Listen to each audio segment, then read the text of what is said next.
Hello and welcome to another video of Career Map Online YouTube channel.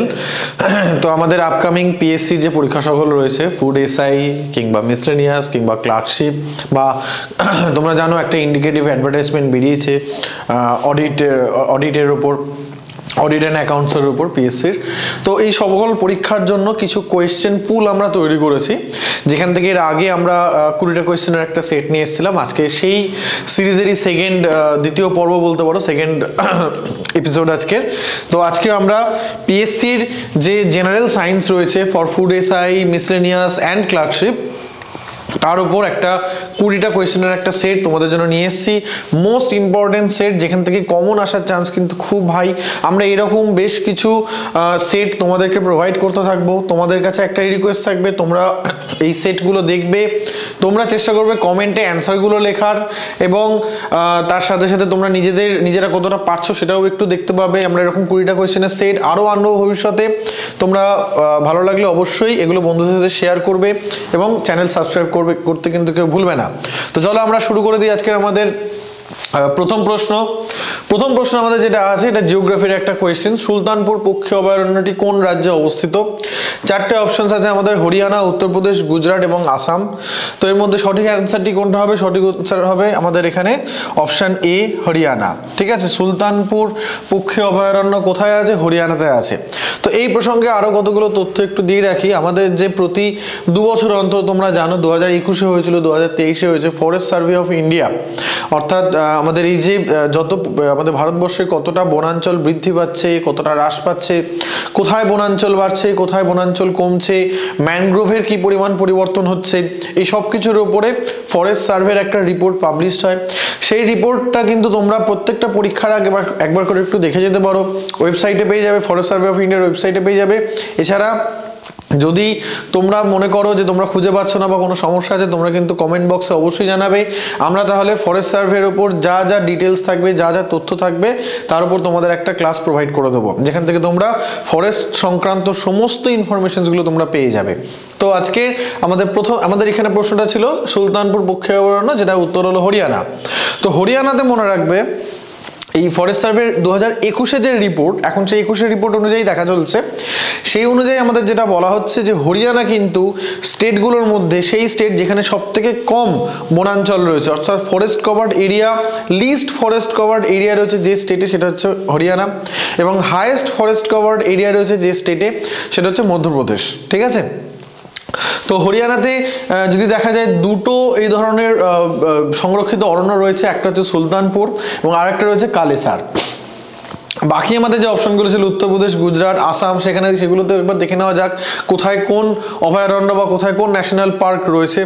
উত্তরপ্রদেশে যেমন কি কি আছে ইম্পর্টেন্টগুলোর মধ্যে, দুধওয়া, কিষানপুর, ওখলা, নবাবগঞ্জ, এটাওয়া সাফারি পার্ক, এইগুলো রয়েছে উত্তরপ্রদেশে। আচ্ছা, গুজরাটে কি কি আছে? গুজরাটে আছে গির মেরিন ন্যাশনাল পার্ক। এক্ষেত্রে গির মনে রাখবে, একমাত্র গিরটা খুব ইম্পর্টেন্ট এই কারণ আমাদের এশিয়াটিক লায়ন বা এশিয়ার সিংহ একমাত্র পাওয়া যায় কিন্তু গুজরাটের গির অরণ্যে।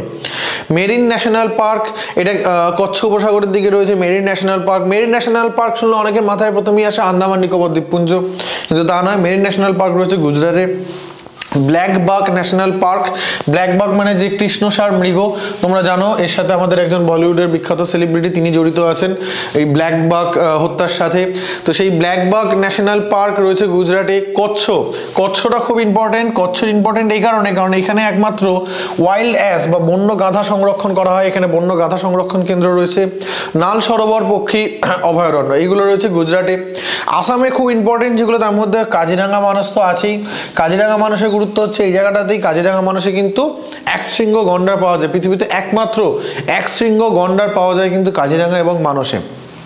ঠিক আছে, আর কি কি আছে? ডিব্রু সাইখোয়া আছে, ওরাং রয়েছে, দিহাং পাটকই রয়েছে, রাইমনা রয়েছে, গরম পানি রয়েছে। এইগুলো হচ্ছে আসামের যে ইম্পর্টেন্ট ন্যাশনাল পার্ক বা স্যাংচুয়ারি রয়েছে সেইগুলো। ঠিক আছে, তো এইগুলো তোমরা অবশ্যই নোট করে নেবে, কারণ তোমরা সবাই জানো জিওগ্রাফির কোয়েশ্চেনের ক্ষেত্রে কিন্তু পিএসসি পরীক্ষা এগুলো খুব ইম্পর্টেন্ট একটা টপিক।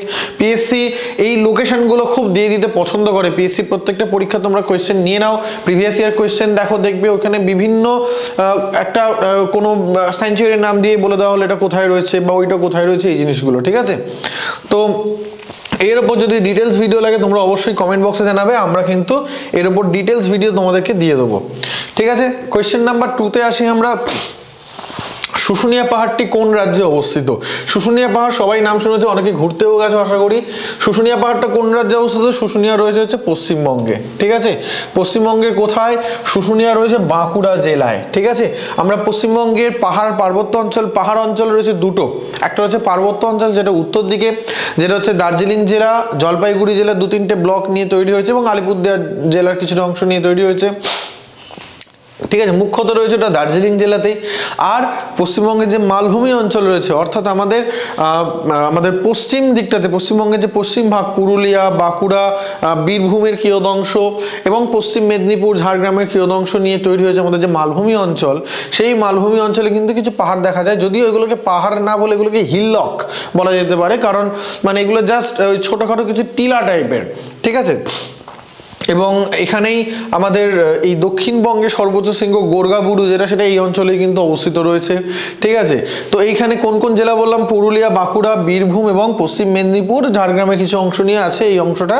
এবং এখানে কতগুলো গুরুত্বপূর্ণ কিছু এরকম টিলা বা পাহাড়ের কথা যদি দেখা যায়, তার মধ্যে প্রথমেই আসছে অযোধ্যা পাহাড়, বাঘমুন্ডি পাহাড়। ঠিক আছে, এগুলো হচ্ছে পুরুলিয়াতে রয়েছে। পাঞ্চেত পাহাড়, ভান্ডারি পাহাড়, জয়চণ্ডী পাহাড় এবং গুরুমা পাহাড়। ঠিক আছে, এই পাহাড়গুলো রয়েছে। যারা পুরুলিয়া বেড়াতে যাও তারা নিশ্চয়ই জায়গাগুলো ঘুরে দেখেছো, বিশেষ করে অযোধ্যা এবং জয়চণ্ডী তো একটা খুব ফেমাস টুরিস্ট স্পট পুরুলিয়াতে। নেক্সট আসছে বাঁকুড়াতে। বাঁকুড়ার পাহাড়গুলোর মধ্যে শুশুনিয়া, বিহারীনাথ এবং মশক, এই তিনটে কিন্তু খুব ইম্পর্টেন্ট। বীরভূমে যে পাহাড়গুলো রয়েছে তার মধ্যে দেখো মামা ভাগ্নে পাহাড় রয়েছে এবং মথুরখালী পাহাড় রয়েছে বীরভূমে। পশ্চিম মেদিনীপুরে রয়েছে হচ্ছে বেলপাহাড়ি। ঠিক আছে, তাহলে এই হচ্ছে আমাদের দক্ষিণবঙ্গের সমস্ত পাহাড়গুলো। তোমরা কমেন্ট সেকশনে জানাও, এই যে দক্ষিণবঙ্গ বলছি, দক্ষিণবঙ্গ এবং উত্তরবঙ্গ, পশ্চিমবঙ্গের এই দুটো ভাগ হয়েছে কিসের ভিত্তিতে? তোমরা যারা জানো কমেন্ট বক্সে অবশ্যই জানাবে। চলে যাই আমরা পরবর্তী প্রশ্নে। কোয়েশ্চেন নাম্বার 3, মানুষের শরীরে কটি গুরুত্বপূর্ণ পেশি আছে? তো মানুষের শরীরে গুরুত্বপূর্ণ পেশির সংখ্যা কত? 4টে অপশন, 530, 630, 730, 830। সঠিক উত্তর কোনটা হবে বলো তোমরা? 630। ঠিক আছে, মানুষের দেহে প্রায় 630টা গুরুত্বপূর্ণ পেশি রয়েছে, যে পেশিগুলো আমাদের বিভিন্ন ধরনের মুভমেন্টের জন্য রেসপন্সিবল। পেশি কয় ধরনের হয়? পেশি কিন্তু একটা বিশেষ ধরনের কলা। আমাদের শরীরে যে 4 ধরনের কলা রয়েছে তার মধ্যে একটা হচ্ছে এপিথেলিয়াল টিস্যু, যেটাকে আবরণী কলা বলা হয়। 2 নম্বরে আসছে পেশি কলা, যেটাকে আমরা মাসেলস টিস্যু বলে থাকি, মাসকুলার টিস্যু। 3 নম্বরে আসছে স্নায়ু কলা এবং 4 নম্বরে আসছে যোগ কলা। তো পেশি কলা তার মধ্যে একটা খুব গুরুত্বপূর্ণ কলাতন্ত্র। আমাদের শরীরে 630টা, ছোট বড় মিলিয়ে 630টা গুরুত্বপূর্ণ পেশি রয়েছে আমাদের দেহে। এবং আমাদের দেহে যে পেশিগুলো রয়েছে, পেশিগুলোর 3টে ভাগ রয়েছে। একটা হচ্ছে ঐচ্ছিক পেশি, যেটাকে আমরা ভলিউন্টারি মাসেলস বলে থাকি। একটা হচ্ছে অনৈচ্ছিক পেশি, যেটাকে আমরা ইনভলিউন্টারি মাসেলস বলে থাকি। এবং আরেকটা আছে হৃদপেশি।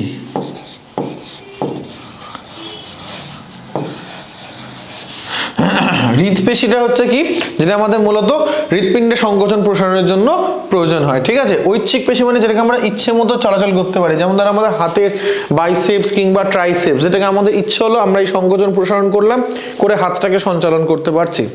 অনৈচ্ছিক পেশিটাকে কিন্তু আমরা আমাদের ইচ্ছের উপর করতে পারি না, এটা অটোমেটিক্যালি এর কন্ট্রাকশনস, রিল্যাক্সেশন বা সংকোচন প্রসারণটা হয়। যেমন আমাদের খাদ্যনালীতে পেরিস্টালসিস বলে একটা প্রসেস হয়, তোমরা অনেকে নাম শুনেছো হয়তো।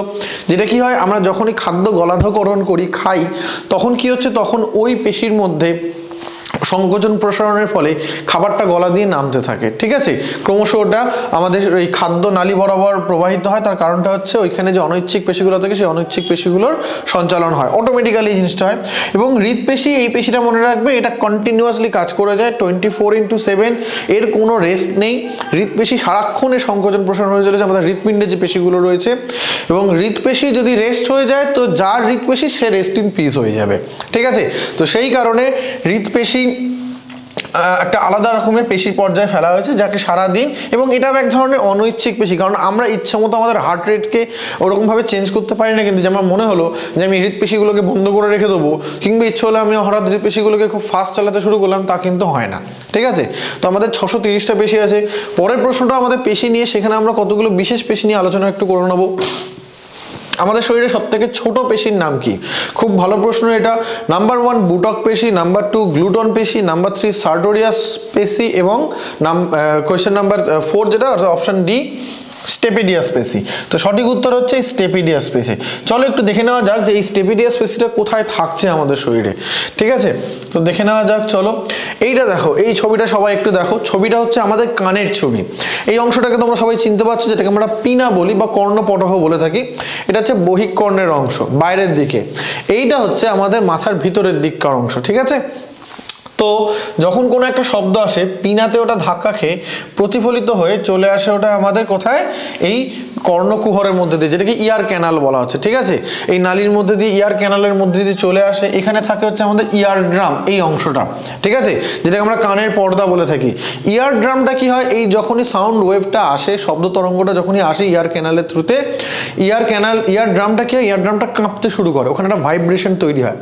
সেই ভাইব্রেশনটা এখানে এই অংশটা যেটা দেখছো এরপরে, এই অংশটাকে বলা হয় মধ্যকর্ণ। এই মধ্যকর্ণের 3টে হাড় আছে, মেলিয়াস, এইটা, তারপরে ইনকাস এবং তারপরে আসছে স্টেপিস। ঠিক আছে, তো এই 3টে হাড়ে এই যে আমাদের ইয়ার ড্রাম বা যেটাকে টিম্প্যানাম আমরা বলে থাকি, এর যখন কম্পনটা হচ্ছে এটা এই 3টে অস্থির মাধ্যমে সঞ্চালিত হয় এবং তারপরে এই অন্তঃকর্ণ বলা হচ্ছে এই অংশটাকে, এই অন্তঃকর্ণে সেই কম্পনটা চলে আসে। এর ভিতরে একটা তরল থাকে। ঠিক আছে, এই যে একটা শামুকের খোলের মতো একটা অংশ দেখতে পাচ্ছি, এর নাম ককলিয়া। এর মধ্যে একটা তরল থাকে, সেই তরলটা ওই ভাইব্রেশনে কাঁপতে থাকে এবং ওই তরলের কম্পনটা রিসিভ করে আমাদের ওই অন্তঃকর্ণে থাকা কিছু স্নায়ুকোষ। ঠিক আছে, তারাই ওইটাকে নিয়ে যায় এখানে অডিটরি নার্ভের মাধ্যমে ব্রেনে নিয়ে যায় এবং আমরা কোনো একটা শব্দ বুঝতে পারি। ঠিক আছে, তো এইভাবে আমরা শব্দটা সাধারণত শুনতে পাই। তো এইখানে এই যে স্টেপিস বোন যেটা থাকে, স্টেপিস বোনটার বিশেষত্ব মনে রাখবে, এটা হচ্ছে আমাদের স্মলেস্ট বোন। আমাদের বডিতে স্মলেস্ট বোন হচ্ছে স্টেপিস এবং স্মলেস্ট মাসেলস হচ্ছে ঠিক নিচে থাকে স্টেপিডিয়াস নামক যে মাসেল, সেটা। ঠিক আছে, এটা হচ্ছে আমাদের শরীরে সব থেকে ক্ষুদ্রতম মাসেলস, যেটা হচ্ছে স্টেপিডিয়াস।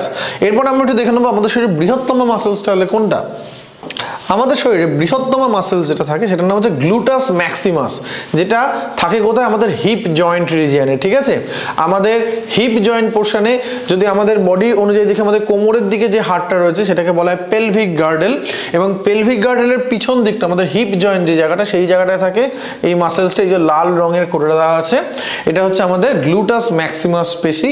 ঠিক আছে, যেটা হচ্ছে আমাদের শরীরে সব থেকে বড় পেশির মধ্যে আসছে। ঠিক আছে, এটা হচ্ছে গ্লুটাস ম্যাক্সিমাস, এটা হচ্ছে সব থেকে বড় পেশি। আরেকটা আছে সার্টোরিয়াস পেশি। দেখো এইখানে আমাদের পায়ের যে ছবিটা তোমরা দেখতে পাচ্ছ, এই পায়ের ছবিতে দেখো একটা পেশি হাইলাইট করে দেওয়া আছে লাল রঙের। এই লাল রঙের পেশিটার নাম হচ্ছে সার্টোরিয়াস পেশি। সার্টোরিয়াস পেশির কথা কেন বললাম? গ্লুটাস ম্যাক্সিমাস যেখানে আমাদের শরীরের বৃহত্তম পেশি, সার্টোরিয়াস কিন্তু সেখানে আমাদের বডির লংগেস্ট মাসেল। ঠিক আছে, দীর্ঘতম পেশি হচ্ছে সার্টোরিয়াস এবং দুটোই থাকে কোথায়? আমাদের পায়ে। ঠিক আছে, তো আমাদের পেশি তো থাকছে আমাদের শরীরে তাহলে 630টা, তার মধ্যে ক্ষুদ্রতম হয়ে যাচ্ছে স্টেপিডিয়াস এবং বৃহত্তম হয়ে যাচ্ছে গ্লুটাস ম্যাক্সিমাস। নামটা আমি এখানে লিখে দিচ্ছি।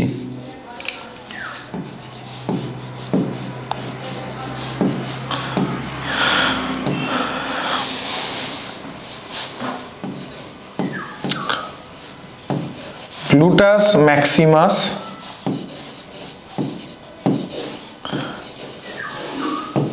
ঠিক আছে, তো এই গ্লুটাস ম্যাক্সিমাস হচ্ছে আমাদের বৃহত্তম পেশি আর দীর্ঘতম পেশি হচ্ছে কি? সার্টোরিয়াস। ঠিক আছে, সার্টোরিয়াস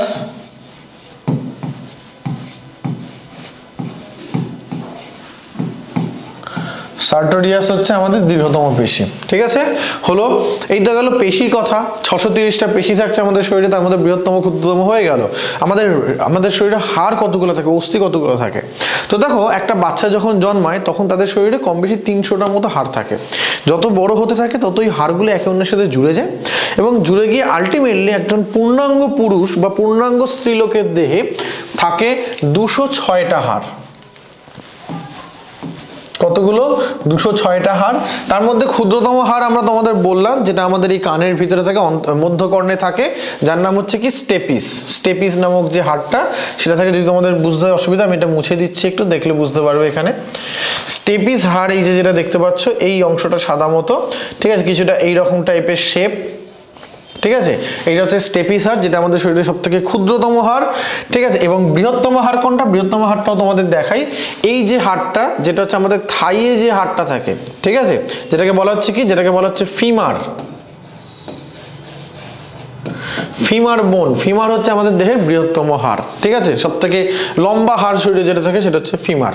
ঠিক আছে, তাহলে এই অস্থি আর পেশি সংক্রান্ত তথ্য আমাদের কিছু দিয়ে দিলাম। আমরা চলে আসি পরের প্রশ্ন। ইলেকট্রোকার্ডিয়াম পরীক্ষাটির কাজ কি? ইলেকট্রোকার্ডিয়াম তোমরা জানো, এটাকে আমরা কি নামে জানি? এটাকে আমরা জানি ইসিজি। ঠিক আছে, যেটা হচ্ছে একটা টেস্ট। কি করা হয়? মানুষের ওই বুকের উপর বিভিন্ন ধরনের সেন্সার লাগিয়ে সেখান থেকে একটা আমাদের হৃদস্পন্দন কিরকম চলছে তার একটা এইরকম গ্রাফের মতো ইমেজ আমরা পাই ওখান থেকে। এইরকম টাইপের একটা ইমেজ কন্টিনিউয়াসলি আমাদের কাছে আসতে থাকে, তাই না? তো এইটা হচ্ছে ইসিজি, যেটা পরীক্ষা করে ডাক্তাররা বুঝতে পারে যে হৃদস্পন্দনটা ঠিকঠাক হচ্ছে কিনা। তো এখানে চারটে অপশন, আমাকে আলাদা করে বলার কিছুই নেই, এখানে তোমরা সবাই কম বেশি এটা জানো, সেটা হচ্ছে এটি হৃদস্পন্দনকে মাপে। কিন্তু এখানে একটা কিন্তু আছে। কিন্তু কি? অনেক সময় তোমরা দেখবে, বিশেষ করে WBCS এর একটা প্রিভিয়াস ইয়ারে একটা কোয়েশ্চেন এসেছিল এই সংক্রান্ত, তার সেখানে একটা অপশন ছিল হৃদস্পন্দনকে মাপে, কিন্তু পিএসসি ওই অ্যান্সারটা নেয়নি। কেন নেয়নি? কারণ ওখানে অপশানে আর একটা ছিল, সেটা হচ্ছে আমাদের হার্টের মধ্যে কিরকম পোটেনশিয়াল ডিফারেন্স হচ্ছে সেইটাকে মাপে। ঠিক আছে, পোটেনশিয়াল ডিফারেন্স কোত্থেকে আসবে? তোমরা বলবে স্যার পোটেনশিয়াল ডিফারেন্স তো আমরা শুনেছি তড়িৎ যখন কোথাও যাচ্ছে, কোনো তারের মধ্যে দিয়ে তড়িৎ প্রবাহ হচ্ছে, সেখানে পোটেনশিয়াল ডিফারেন্স আসছে। হার্টে পোটেনশিয়াল ডিফারেন্স কোত্থেকে আসছে? না, আমাদের হার্ট বা আমাদের মাসেল, যে কোনো মাসকুলার অ্যাক্টিভিটি, আমাদের নার্ভের মধ্যে দিয়ে একটা খুব অল্প অ্যামাউন্টের তড়িৎ প্রবাহ হয় বলেই কিন্তু আমরা সমস্ত অঙ্গ প্রত্যঙ্গগুলো সঞ্চালন করতে পারি। আমাদের স্নায়ু উদ্দীপনা একটা তড়িৎ তরঙ্গ হিসাবে, একটা ইলেকট্রিক্যাল ইম্পালস হিসাবে নার্ভের মধ্যে দিয়ে যাচ্ছে। তো সেই ইলেকট্রিক্যাল ইম্পালস আমাদের হার্টের মধ্যে আছে এসএ নোড। তোমরা নিশ্চয়ই নাম শুনেছো এসএ নোড, যাকে পেস মেকারও বলা হয়। তো নার্ভ এসে আমাদের নার্ভের থ্রুতে এই এসএ নোডের এইখানে একটা পোটেনশিয়াল ডিফারেন্স জেনারেট করে, তার ফলে এসএ নোড থেকে আমাদের পালসটা জেনারেট করে। প্রথম যে কম্পনটা শুরু হয় কিন্তু এসএ নোডের ওইখান থেকে, এবং সেখানে একটা পোটেনশিয়াল ডিফারেন্স তৈরি হয় বলেই কিন্তু এই জিনিসটা হতে থাকে। তো অ্যাকচুয়ালি ইসিজিতে কিন্তু যদি আমরা আরও গভীরভাবে দেখি, হৃদস্পন্দনকে মাপে ঠিকই, কিন্তু যদি অপশানে এরকম দেখো যে বিভব প্রভেদ বা পোটেনশিয়াল ডিফারেন্স মাপছে আমাদের হৃৎপিণ্ডে, এটাই কিন্তু আমাদের অ্যান্সার হবে। পিএসসি কিন্তু এই অ্যান্সারটা নাই। প্রিভিয়াস ইয়ার WBCS আমরা এরকম কোয়েশ্চেন কিন্তু ফেস করেছি, সেই জন্য এটা তোমাদের একটু মেনশন করে রাখলাম। ঠিক আছে, চলে যাবো পরের প্রশ্নে। পরের প্রশ্ন হচ্ছে এইডস এর পুরো নাম কি? সবাই জানো নিশ্চয়ই, এটা AIDS acquired immuno deficiency syndrome, তাই তো? তো আমাদের কোনটা হচ্ছে? অপশন হয়ে যাচ্ছে অপশন বিটা। ঠিক আছে, acquired immuno deficiency syndrome. 1950s এর ওই সময় প্রথম এইডস মানে আক্রান্ত হওয়া শুরু হলেও এইডস কিন্তু এটা ধরা পড়েছিল 1980 বা 81, ওই সময়টাতে, এক্স্যাক্টলি আমার মনে পড়ছে না। ওই সময়টাতে কিন্তু প্রথম এইডস আইসোলেট করা, এইডসের যে ভাইরাস রয়েছে, এটা একটা ভাইরাস ঘটিত রোগ। তোমরা আমাদের তোমরা যারা ভাইরাস ব্যাকটেরিয়া নিয়ে পড়াশোনা করেছো তোমরা নিশ্চয়ই জানবে। ঠিক আছে, বা তোমাদের এমনি যে লাইফ সায়েন্স যখন পড়বে সেখানে এটা থাকবে। এইডস হচ্ছে একটা ভাইরাল ডিজিজ। এটা কি ধরনের ভাইরাস? এটা হচ্ছে একটা রেট্রোভাইরাস। ঠিক আছে, ভাইরাসটার নাম কি?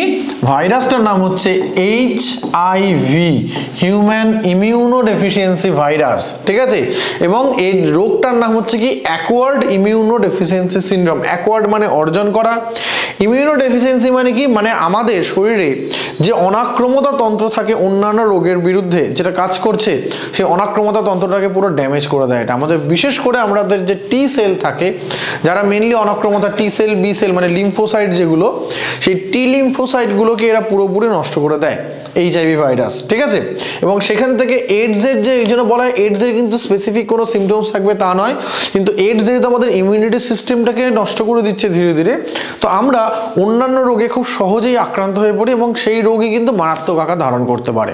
ঠিক আছে, তো এইডস সম্পর্কিত তাহলে তথ্য আমরা পেলাম, যেটা রেট্রোভাইরাস, এবং এইডস কিন্তু একটা সময় প্যান্ডেমিকের মতো ছড়িয়ে পড়েছিল। প্রায় প্রতি বছর এইডস এর প্রায় 1 মিলিয়ন, পুরো পৃথিবীর কথা যদি আমি বলি 1 মিলিয়ন কেস কিন্তু রেকর্ডেড হয় পার ইয়ার এইডস এর জন্য, ঠিক আছে। এবং কিসের মাধ্যমে ছড়ায়? ফার্স্ট অফ অল যেটা এটা ছড়াতে পারে, এটা ছড়ানোর মেন যে মাধ্যমে ছড়ায় সেটা হচ্ছে ব্লাড ট্রান্সফিউশনস। ব্লাড ট্রান্সফিউশন করার আগে যদি ঠিকঠাকভাবে এইচআইভি টেস্ট না করে ব্লাড ট্রান্সফিউজ করা হয়, তাহলে সেখান থেকে আক্রান্ত ব্যক্তির রক্ত যদি কোনো সুস্থ ব্যক্তি নেয়, সে এইডসে আক্রান্ত হবেই। এবং দ্বিতীয়ত আরেকটা যেভাবে ছড়ায় সেটা হচ্ছে যে সেক্সুয়াল কন্ট্যাক্টের মাধ্যমেও কিন্তু এইডস ছড়াতে পারে, ঠিক আছে। তো এইসব জায়গা থেকে তোমাদের প্রশ্নগুলো আসতে পারে। নেক্সট আমরা আসছি অ্যাঞ্জিওগ্রাম বলতে কি বোঝায়, কি চারটে অপশন। এটা একটা চিকিৎসাজনিত পরীক্ষা, এটা একটা সিগন্যাল যা টেলিগ্রাম অফিসে ব্যবহার করা হয়, এটা একটা সিগন্যাল যা রেডিও অফিসে ব্যবহার করা হয়, এটা একটা সিগন্যাল যা টিভিতে ব্যবহার করা হয়। তো সঠিক উত্তর কোনটা তোমরা বলো? সঠিক উত্তর হয়ে যাচ্ছে অপশন এ, এটা একটা চিকিৎসাজনিত ব্যবস্থা। মূলত অ্যাঞ্জিওগ্রাম কি হয়, এখানে এক ধরনের স্ক্যানিং করা হয়, ঠিক আছে। আমাদের শরীরের ভিতরে আমাদের ব্লাড সার্কুলেশন কতটা হচ্ছে, ব্লাড সার্কুলেশনটা মিলিয়ে দেখা হয় আমাদের হার্টের মধ্যে দিয়ে বা আমাদের রক্তবাহের মধ্যে দিয়ে কীরকম ব্লাড ফ্লোটা হচ্ছে, সেই জিনিসটাকে সাধারণত অ্যাঞ্জিওগ্রাম স্ক্যানিংয়ের মাধ্যমে কিন্তু লক্ষ্য করা হয়, ঠিক আছে। তাহলে অ্যাঞ্জিওগ্রাম বলতে কি বোঝাচ্ছে? অ্যাঞ্জিওগ্রাম হচ্ছে এক ধরনের চিকিৎসাজনিত পরীক্ষা। তারপরের প্রশ্নে আমরা আসি। পরের প্রশ্ন বলছে সার্বজনীন রক্তদাতা কাকে বলা হয়? যার ও গ্রুপের রক্ত আছে, যার এ গ্রুপের রক্ত আছে, যার বি গ্রুপের রক্ত আছে এবং যার এবি গ্রুপের রক্ত আছে, ঠিক আছে। তো এখানে সঠিক উত্তর কোনটা হবে? যার ও গ্রুপের রক্ত আছে। তো এই যে রক্তের গ্রুপিং, রক্তের চারটে ভাগ থাকে, কি কি? ও, এ, বি এবং এবি। তো 1901 সালে কার্ল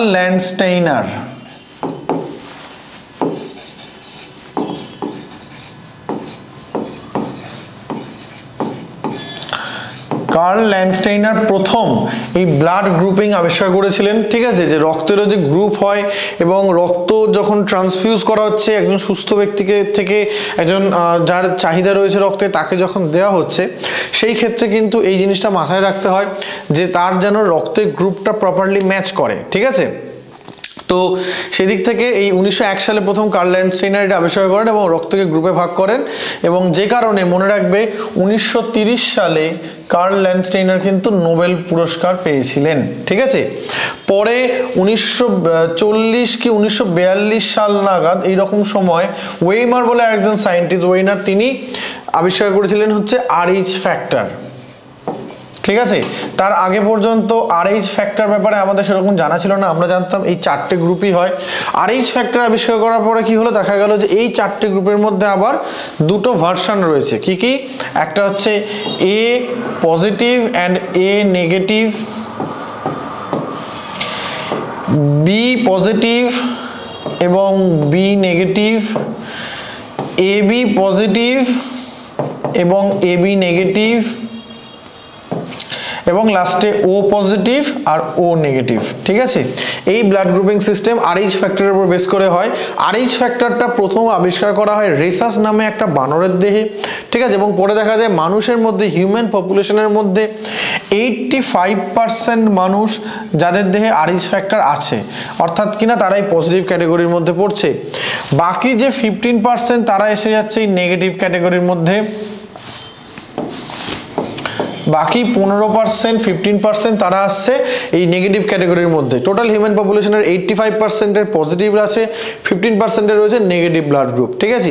এবার এই ব্লাড গ্রুপে কে কাকে রক্ত দিতে পারে, যেমন মনে রাখবে এখান থেকে এ দিতে পারবে, প্রত্যেকে তার নিজস্ব ব্লাড গ্রুপকে রক্ত দিতে পারবে, অর্থাৎ এ কে দিতে পারবে, ঠিক আছে। বি কে দিতে পারবে, এবি কে দিতে পারবে এবং ওকে দিতে পারবে। এটা হচ্ছে বেসিক ব্যাপার। তার পাশাপাশি ও সবাইকে দিতে পারবে, মানে ও এবি সবাইকে দিতে পারবে, আর এবি সকলের থেকে নিতে পারবে। তাহলে আমরা এখান থেকে কি পেলাম? এ যাদের ব্লাড গ্রুপ তারা কাকে কাকে দিতে পারবে? এ দিতে পারবে এ কে এবং এবি কে। বি দিতে পারবে কাকে? বি দিতে পারবে বি কে এবং এবি কে, কারণ এবি সকলের থেকে রক্ত নিতে পারবে। এবি কিন্তু সকলকে দিতে পারবে না, ও কেবলমাত্র দিতে পারবে এবি কে, ঠিক আছে। এবং ও সবাইকে দিতে পারবে, অর্থাৎ এ বি এবি আর ও, ঠিক আছে, প্রত্যেককেই ও রক্ত দিতে হবে এবং সেই কারণে ওকে বলা হয় কি, ওকে বলা হয় সার্বজনীন দাতা, সার্বজনীন রক্তদাতা। এবং এবিকে কি বলা হচ্ছে, যেহেতু এবি সবার কাছ থেকে রক্ত নিতে পারছে, ওকে বলা হয় সার্বজনীন গ্রহীতা, ঠিক আছে। প্লাস মাইনাসের গল্পটা তাহলে কি, শুধু এটাই মাথায় রেখে দাও, প্লাস যারা তারা কিন্তু মাইনাসকে রক্ত দিতে পারবে না, কিন্তু মাইনাস যারা তারা প্লাস মাইনাস সবাইকে দিতে পারবে, ঠিক আছে।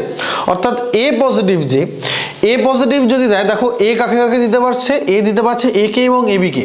তো যদি এ পজিটিভ হয় তাহলে সে এ পজিটিভ এবং এবি পজিটিভকে রক্ত দিতে পারবে। কিন্তু যদি এ নেগেটিভ হয় তাহলে ও একদিকে যেমন এ পজিটিভ নেগেটিভকে, এ পজিটিভ এবং এবি পজিটিভকে দিতে পারবে, সেরকমই এ নেগেটিভ এবং এবি নেগেটিভ এই দুজনকেও কিন্তু ও ব্লাড দিতে পারবে, ঠিক আছে। তাহলে তাহলে যারা পজিটিভ, পজিটিভ কিন্তু কেবলমাত্র পজিটিভকে দিতে পারবে, আর নেগেটিভ নেগেটিভ যেরকম পজিটিভকেও দিতে পারবে, নেগেটিভকেও দিতে পারবে, ঠিক আছে। তো এখানে আমরা বললাম ও গ্রুপের রক্ত আছে, তাহলে তোমরা একটা জিনিস ভাবো, যারা ও পজিটিভ হবে তারা কিন্তু কেবলমাত্র A positive, B positive, AB positive এবং ও পজিটিভকে দিতে পারবে।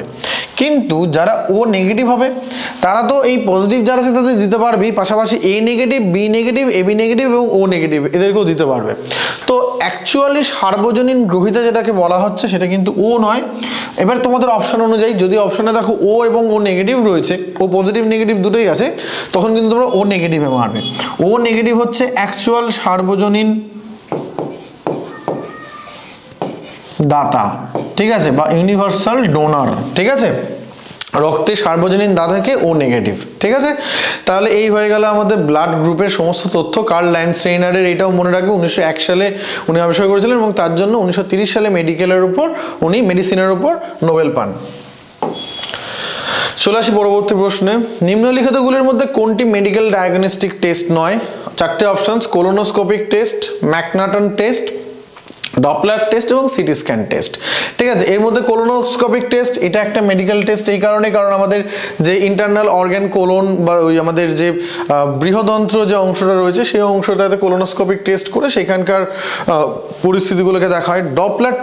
ডপলার টেস্ট হচ্ছে এটা এক ধরনের আমাদের আল্ট্রাসনিক সাউন্ড ইউজ করা হয় এখানে, এবং তার মাধ্যমে কি দেখা হয়, আমাদের যে ভেইনস অ্যান্ড আর্টারি যেটা রয়েছে, শিরা উপশিরা, তার মধ্যে দিয়ে কতটা পরিমাণে রক্ত প্রবাহিত হচ্ছে সেই জিনিসটাকে অবজার্ভ করা ডপলার টেস্টের মাধ্যমে। সিটি স্ক্যান তো তোমরা জানো, এক্ষেত্রে আমাদের মস্তিষ্কের মধ্যে অবস্থাগুলো দেখা হয়। ম্যাকনাটন টেস্টটা হচ্ছে কোনো রকম এটা মেডিকেল টেস্টের মধ্যে পড়ছে না। এটা কি ধরনের টেস্ট? এটা ইউকেতে প্রথম শুরু হয়, ঠিক আছে। ইউকের হাউস অফ লর্ডস প্রথম প্রস্তাব দেয় ম্যাকনাটন টেস্ট শুরু করার, যেখানে কি করা হয়, একজন অপরাধ, এটা অ্যাকচুয়ালি ক্রিমিনাল প্রসিডিওরের সাথে রিলেটেড, মানে ল এর সাথে রিলেটেড। ম্যাকনাটন টেস্টে কি দেখা হয়, যে একজন ক্রিমিনাল সে যে মুহূর্তে একটা ক্রাইম অ্যাটেম্প করছে, একটা কোনো অপরাধ করছে, সেই সময় তার মেন্টাল স্টেটটা কি লেভেলে সেইটাকে মেজার করার জন্য, সেইটাকে বোঝার জন্য ম্যাকনাটন টেস্টের অ্যাপ্লাই করা হয়। তাহলে এটা ক্লিয়ারলি হয়ে যাচ্ছে কোনো রকম মেডিকেল ডায়াগনস্টিক টেস্ট নয়, বাকিগুলো কিন্তু প্রত্যেকটাই মেডিকেল ডায়াগনস্টিক টেস্ট। তাহলে আমাদের সঠিক উত্তর কোনটা হয়ে যাচ্ছে? সঠিক উত্তর হয়ে যাচ্ছে ম্যাকনাটন টেস্ট। চলে আসি 10 নম্বর কোয়েশ্চেনে, নিম্নলিখিত কোন রোবটকে hip and knee replacement robot বলে? তো এর মধ্যে কোনোটাই নয়, ঠিক আছে। এর মধ্যে ল্যাপ্রোডগ বলো, রোবোডগ বলো বা নিউরোডগ, এগুলো কোনোটাই নয়। রোবোডগটা এক ধরনের সার্জিক্যাল এক ধরনের রোবট বলা যেতে পারে, যেটা হচ্ছে বিভিন্ন ধরনের সার্জারিতে ডক্টরকে হেল্প করে।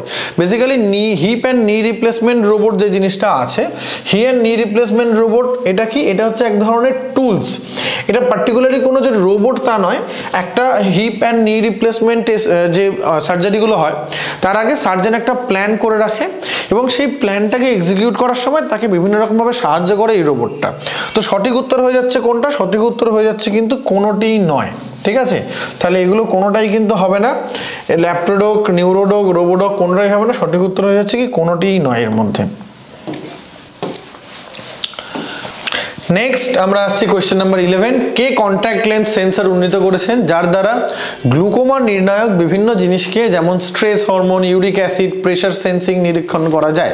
গ্লুকোমাটা হচ্ছে আমাদের এক ধরনের চোখের রোগ, যেখানে আমাদের চোখ থেকে আমাদের নাক পর্যন্ত একটা ডাক্ট রয়েছে, ঠিক এই রকম জায়গাটা থাকে ডাক্টটা, ঠিক আছে। ওই ডাক্টটা যদি ব্লক হয়ে যায় চোখের মধ্যে প্রেসারটা বেড়ে যায়, ঠিক আছে, যে কারণে সেখান থেকে অন্ধত্ব কিন্তু চলে আসতে পারে, পার্মানেন্টলি ব্লাইন্ড হয়ে যেতে পারে যিনি আক্রান্ত হবেন। তো এইটা এই একটা contact lens sensor, contact lens তোমরা জানো আমরা চোখের উপর উপরই চশমার বদলে অনেকে পড়ে থাকে, সেই কন্ট্যাক্ট লেন্সে এক ধরনের সেন্সর ব্যবহার করা হচ্ছে। আমরা একটু দেখিয়ে দিই তোমাদের ছবিটা, তারপরে আমরা উত্তরে আসছি। জিনিসটা দেখতে হচ্ছে এরকম, দেখো এইরকম যদি আমাদের চোখ হয়, চোখের মনের উপর এই কন্ট্যাক্ট লেন্স সেন্সরটা রাখা থাকে, এই যে এরকম দেখতে হয় কিছুটা, যার মাধ্যমে আমরা কি করি, যার মাধ্যমে আমাদের সুগার লেভেল বা চোখের মধ্যে প্রেশার, কতটা ইউরিক অ্যাসিড রয়েছে, স্ট্রেস হরমোন, আমাদের টিয়ারকে সারাক্ষণ স্টাডি করা হয়, টিয়ারসের মধ্যে গ্লুকোজের অ্যামাউন্ট কতটা রয়েছে, এই জিনিসগুলোকে সেন্স করে সেখান থেকে কিন্তু গ্লুকোমার সম্ভাবনা আছে কি না সেই জিনিসটা কিন্তু বোঝা যায়, বা গ্লুকোমার সম্ভাবনা তৈরি হচ্ছে কিনা সেই জিনিসটা বোঝা যায়। তো এটা আবিষ্কার করেছিলেন প্রফেসর গ্রেগ হারমান, ঠিক আছে, তিনি ডেভেলপ করেছিলেন এই জিনিসটা, ঠিক আছে। কন্ট্যাক্ট লেন্স সেন্সর উন্নীত করেছিলেন প্রফেসর গ্রেগ হারমান, ঠিক আছে। চলে যাই আমরা এর পরবর্তী প্রশ্ন 12 নম্বর, ওরাল গ্লুকোজ টলারেন্স পরীক্ষাটি কিসের জন্য ব্যবহার করা হয়? তো এটা ব্যবহার করা হচ্ছে আমাদের ব্লাড সুগার লেভেল মেজার করার জন্য, ঠিক আছে। তো আমাদের রক্তে শর্করার পরিমাণ মেজার করার জন্য ওরাল গ্লুকোজ টলারেন্স টেস্ট, এইটা ব্লাড সুগার লেভেল টেস্ট করার জন্য ব্যবহার করা হয়। চলে আসি আমরা নেক্সট কোয়েশ্চেনে, ন্যাশনাল স্কুল অফ ড্রামা কবে প্রতিষ্ঠিত হয়?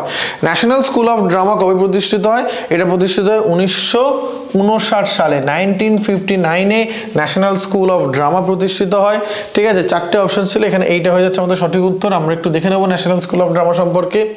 ন্যাশনাল স্কুল অফ ড্রামা বা রাষ্ট্রীয় নাট্য বিদ্যালয় ভারতে, এটা নতুন দিল্লিতে অবস্থিত। এটা মনে রাখবে, এটা কোথায় অবস্থিত? নতুন দিল্লিতে। এটা হচ্ছে নাট্যতত্ত্ব প্রশিক্ষণের একটা প্রতিষ্ঠান, এবং এটা ভারত সরকার এটাকে কন্ট্রোল করে। গভর্নিং বডি হচ্ছে ইন্ডিয়ান গভর্নমেন্টের, ভারত সরকারের সংস্কৃতি মন্ত্রণালয়, ঠিক আছে। সংস্কৃতি মন্ত্রণালয়ের অধীনস্থ স্বায়ত্তশাসিত একটি প্রতিষ্ঠান, ঠিক আছে, যেটা 1959-এ কে এটাকে প্রতিষ্ঠিত করেছিল? সঙ্গীত নাটক একাডেমি, ঠিক আছে। সঙ্গীত নাটক একাডেমি তারা এটাকে প্রতিষ্ঠিত করে। এটা তাহলে কার আন্ডারে রয়েছে? এটা আছে ভারতের সংস্কৃতি মন্ত্রণালয়ের আন্ডারে, এবং 1975 সাল থেকে এটা একটা স্বাধীন বিদ্যালয় হিসেবে এর কার্যক্রম শুরু করে, ঠিক আছে। তাহলে এই ইনফরমেশনগুলো তোমরা অবশ্যই একটু নোট করে নাও। কবে প্রতিষ্ঠিত হয়েছিল? 1959-এ। কে প্রতিষ্ঠা করেছিল? সঙ্গীত নাটক একাডেমি। এটা ভারতের কোন মিনিস্ট্রির আন্ডারে রয়েছে? সংস্কৃতি মন্ত্রণালয়ের আন্ডারে রয়েছে। এবং কবে থেকে এটা স্বাধীন বিদ্যালয় হিসেবে কাজ শুরু করে? 1975 সাল থেকে এটা স্বাধীন বিদ্যালয় হিসেবে কাজ শুরু করে। চলে আসি নেক্সট কোয়েশ্চেনে, নিম্নলিখিত কোন বইটি মহাত্মা গান্ধীর লেখা? Conquest of self, crescent moon, crime and punishment এবং ডিসেন্ট অফ মেন। তো এর মধ্যে সঠিক উত্তর হয়ে যাচ্ছে option A, conquest of self, ঠিক আছে। কনকোয়েস্ট অফ সেলফ হচ্ছে আমাদের সঠিক উত্তর। আমরা একটু দেখে নিই কতগুলো তথ্য এই সংক্রান্ত। ক্রেসেন্ট মুন কার লেখা? ক্রেসেন্ট মুন লেখা হচ্ছে কবিগুরু রবীন্দ্রনাথ ঠাকুরের। ক্রাইম অ্যান্ড পানিশমেন্ট কার লেখা? ক্রাইম অ্যান্ড পানিশমেন্ট লেখা রাশিয়ান অথর ফিওডর দোস্তোয়েভস্কি, ঠিক আছে, ফিওডর দোস্তোয়েভস্কি, তার লেখা হচ্ছে crime and punishment. Descent of man কার লেখা? ডিসেন্ট অফ মেন লেখা চার্লস ডারউইনের, ঠিক আছে। চার্লস ডারউইনের বই হচ্ছে ডিসেন্ট অফ মেন, ঠিক আছে। চার্লস ডারউইনের আরেকটা বই আছে, নামটা মনে রাখবে, origin of species,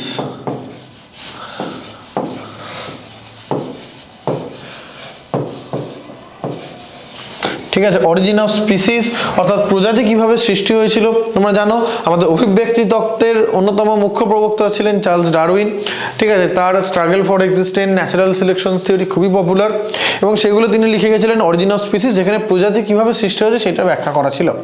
Mahatma Gandhi রচিত আরও কিছু বই যেগুলো পরীক্ষাতে প্রায় আসে, তার মধ্যে প্রথমটা যেটা হচ্ছে ট্রুথ ইজ গড, এটা একটা বই। তার একদম শুরুর দিকে 1905 সালে তিনি তখন লিখেছিলেন এই বইটার নাম হচ্ছে হিন্দ স্বরাজ, যেটা প্রায় বেশিরভাগ পিএসসি পরীক্ষাতে কিন্তু আসে। হিন্দ স্বরাজ কার লেখা? মহাত্মা গান্ধী, ঠিক আছে। এবং নিচে যেটা দেখছো মাই এক্সপেরিমেন্টস উইথ ট্রুথ, এটা কিন্তু মহাত্মা গান্ধীর অটোবায়োগ্রাফি,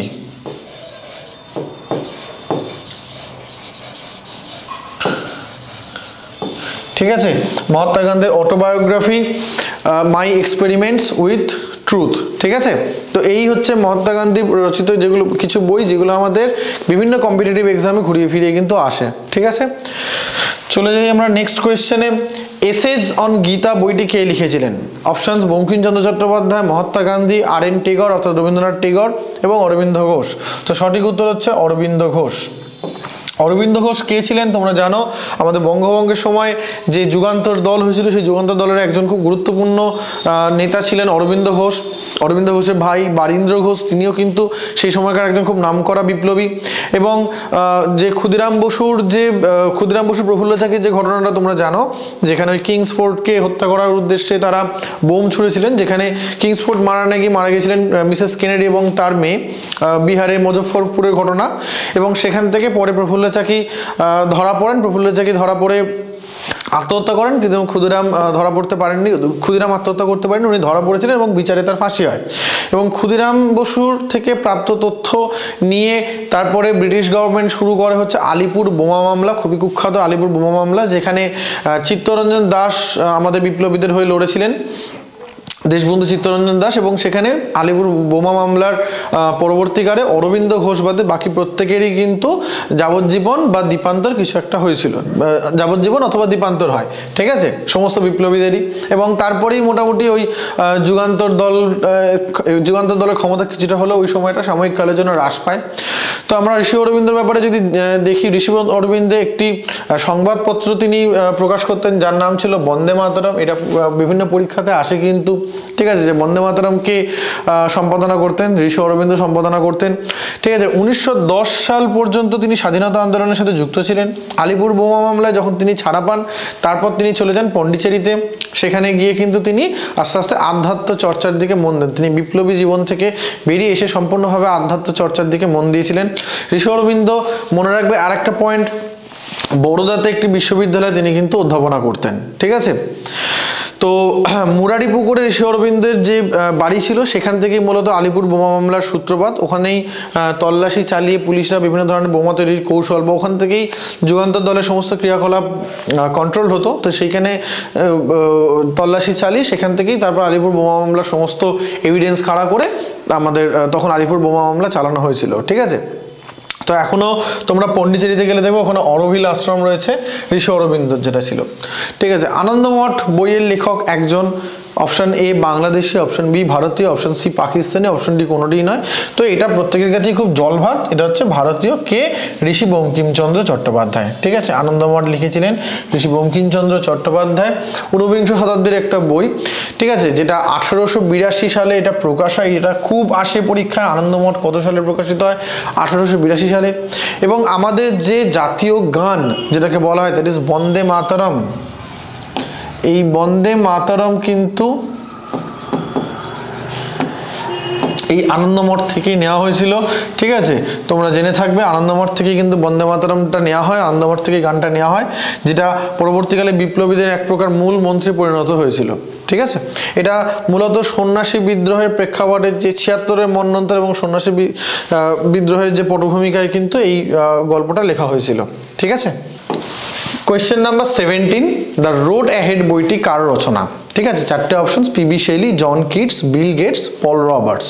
তো এখানে সঠিক উত্তর হচ্ছে কোনটা? সঠিক উত্তর হয়ে যাচ্ছে বিল গেটস। ঠিক আছে, সঠিক উত্তর হচ্ছে বিল গেটস। পিবি শেলি তোমরা জানো একজন ব্রিটিশ পোয়েট, খুবই নামকরা। ঠিক আছে, তার যদি কোনো বিখ্যাত বই যদি জানতে হয় মনে রাখবে ওডে টু দ্য ওয়েস্ট উইন্ড। ঠিক আছে, এটা হচ্ছে পিবি শেলির একটা নামকরা বই। জন কিটসও একজন ব্রিটিশ পোয়েট। ঠিক আছে, খুব অসামান্য একজন ব্রিটিশ পোয়েট জন কিটস। জন কিটসের কতগুলো বিখ্যাত বই আছে, যেমন টু অটম। ঠিক আছে, তারপরে ধরো ওডে টু আ নাইট অ্যাঙ্গেল।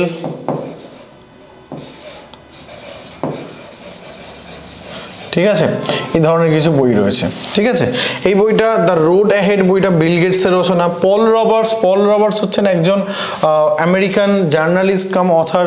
তার যদি কতগুলো বিখ্যাত বই বলতে হয়, খুব রিসেন্ট কতগুলো বই আছে, যেমন দ্য ইম্পালস সোসাইটি বলে একটা খুব বিখ্যাত বই আছে ওনার।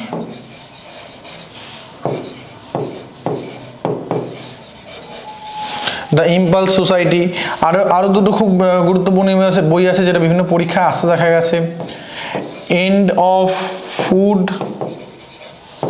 এবং আরেকটি হচ্ছে এন্ড অফ অয়েল। ঠিক আছে, এই তো এখানে তাহলে আমাদের উত্তর হয়ে যাচ্ছে Bill Gates. The road ahead বইটি কার রচনা? বিল গেটসের। Next question number 19, I follow the Mahatma বইটি কার লেখা? এটা খুব ইম্পর্টেন্ট, এটা মিসলেনিয়াসে একবার এসেছিল এই কোয়েশ্চেনটা। ঠিক আছে, আই ফলো দ্য মহাত্মা বইটি কার লেখা? চারটে অপশনস, প্রভাত কুমার, কে এম মুন্সি, রাজেন্দ্র প্রসাদ এবং শোভা দে। সঠিক উত্তর হচ্ছে কে এম মুন্সি। ঠিক আছে, কে এম মুন্সির রচনা I follow the Mahatma. K M Munshi ব্যাপারে একটু জেনে নেওয়া যাক। কানাইয়ালাল মানেকলাল মুন্সি, ইনি একজন গুজরাটি সাহিত্যে খুব পরিচিত একজন নাম। ঠিক আছে, তার পেন নেমটা মনে রাখবে, তার কলম নাম কি ছিল? ঘনশ্যাম ব্যাস নামে তিনি লিখতেন। ঠিক আছে, পরিচিত ছিলেন এবং গুজরাট রাজ্যের থেকে ভারতের স্বাধীনতা আন্দোলনের একজন কর্মী ছিলেন। ঠিক আছে, তো তার রচিত বইগুলোর মধ্যে খুব বিখ্যাত বই কিন্তু এটা আই ফলো দ্য মহাত্মা। ঠিক আছে, চলে যাই আমরা নেক্সট কোয়েশ্চেনে। লাস্ট কোয়েশ্চেন আমাদের এই সিরিজের আজকের, দ্যাট ইজ কোয়েশ্চেন নাম্বার 20, নাথবতী অনাথবধ নাটকটি কে পরিচালনা করেছিলেন? নাথবতী অনাথবধ নাটকটি কে পরিচালনা করেছিলেন? চারটে অপশন, শম্ভু মিত্র, শাওলি মিত্র, তৃপ্তি মিত্র এবং কুমার রায়। সঠিক উত্তর হয়ে যাচ্ছে শাওলি মিত্র। ঠিক আছে, শাওলি মিত্র এটি পরিচালনা করেছিলেন। তিনি সম্পর্কে শম্ভু মিত্রর মেয়ে হন শাওলি মিত্র। শম্ভু মিত্র তোমরা জানো নিশ্চয়ই, আমাদের বাংলার নাট্য জগতের খুব বিখ্যাত একজন পার্সোনালিটি। ঠিক আছে, 1983 সালে তার কন্যা শাওলি মিত্র পরিচালনায় নাথবতী অনাথবধ নাটকটি মঞ্চস্থ হয় এবং সেখানে কন্যার সাথে শম্ভু মিত্র নিজেও কিন্তু অভিনয় করেছিলেন এই নাটকে। ঠিক আছে, তো আমাদের এই সিরিজ আজকে এখানেই শেষ হলো। আমরা খুব তাড়াতাড়ি নেক্সট সিরিজও নিয়ে আসবো যদি তোমাদের থেকে ভালো ফিডব্যাক পাই। তো এটা কিন্তু তোমাদেরও একটা রেসপন্সিবিলিটি, আমাদের সাথে তোমরা থাকো, তোমাদের বন্ধুদের সাথে কাছে যত সম্ভব পাঠিয়ে দাও। তোমাদের ডিমান্ড অনুযায়ী কিন্তু আমরা এটা আনছি। তোমরা অনেকেই আমাদের যে স্ট্র্যাটেজি ভিডিও বা অন্যান্য ভিডিও তলায় বলছো যে পিএসসির যে ধরনের কোয়েশ্চেন করে তার উপর ক্লাস দিতে, আমরা কিন্তু সেই ধরনের কোয়েশ্চেনে নিয়ে আসছি এবং আমরা এটুকু বলতে পারি আমাদের এই কোয়েশ্চেনগুলো যদি তোমরা ফলো করো, তোমরা কিন্তু আপকামিং পরীক্ষাগুলো তাতে কিন্তু একটা মেজর পোর্শন এখান থেকে তোমরা কমন পেতে পারবে। ঠিক আছে, কারণ পিএসসি যে খুব ডাইভার্স জায়গা থেকে কোয়েশ্চেন করে তা না। এবছর ডব্লিউবিসিএস যেমন দেখা গেছে, অনেকে বলছে ডব্লিউবিসিএস এর কোয়েশ্চেন কমন হয়েছে, কিন্তু আমি বলছি ডব্লিউবিসিএস এর যে কোয়েশ্চেনগুলো এসেছে এর মধ্যে বেশ কিছু কোয়েশ্চেন কিন্তু বিভিন্ন প্রিভিয়াস ইয়ার কোয়েশ্চেন, মানে শুধু পিএসসি নয়, অন্যান্য যেসব জায়গায় কিছু কোয়েশ্চেন পুল আছে সেখান থেকে কালেক্ট করা। ইংরাজির ক্ষেত্রে বলো, ইতিহাসের ক্ষেত্রে বলো, কিন্তু দেখা গেছে ইভেন ডব্লিউবিসিএস এর প্রিভিয়াস মেন্স থেকেও কিন্তু কোয়েশ্চেন এসছে এখানে। সুতরাং এই ধরনের কোয়েশ্চেন পুল যত আমরা স্টাডি করতে পারবো আমাদের কিন্তু নলেজ তত বাড়বে। বই পড়ো, অবশ্যই পড়ো, কোনো মানে সন্দেহ নেই যে বইতে আমাদের নলেজ বাড়ে, কিন্তু তার পাশাপাশি আমাদের প্র্যাকটিস সেটগুলোও কিন্তু ফলো করতে হবে। আমাদের নেক্সট 20টা কোয়েশ্চেনের সেট এরকম তোমাদের নিয়ে আসবো তোমাদের জন্য। তোমরা অবশ্যই আমাদের চ্যানেলটাকে লাইক, শেয়ার, সাবস্ক্রাইব করে দিও এবং ভিডিওটা শেয়ার করে দিও। Thank you and tata.